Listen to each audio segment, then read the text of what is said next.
Good morning, good morning, good morning po sa inyong lahat na andito pa rin po ako sa Australia. Alam nyo ba guys, meron po akong i-share sa inyo. Kaninang umaga, dahil nakita ko po magandang panahon, napag-isipan ko na ano kaya kung kakalakalin ko itong lumang water heater na ito, yung pinagpalitan ng manugang ko. Kasi nangihinayang po ako sa mga tanso niya dahil, di ba guys, hindi naman hulingid sa inyong kaalaman na may presyo po talaga ang tanso.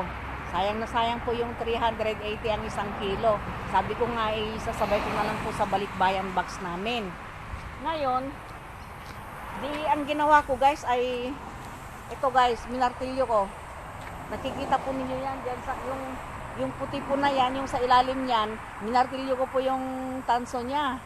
Ngayon, biglang sumingaw, dinatakot ako, may lumabas pa na liquid guys. Natakot ako, tapos biglang parang may umusok, nakita ko. Ngayon, ang ginawa ko, buti na lang, buo ang loob ko, kinuha ko po yung hose, tinutukan ng hose. Buti na lang sabi ng manugang ko, it's only a gas, hayaan lang daw na kumulo. Ay, na umusok, na lumabas lumabas yung hangin niya at mawawala rin daw po yan. Pero syempre, ngayon lang po ako maka-experience ng ganyan, kaya ako takot na takot po, ipapakita ko po sa inyo.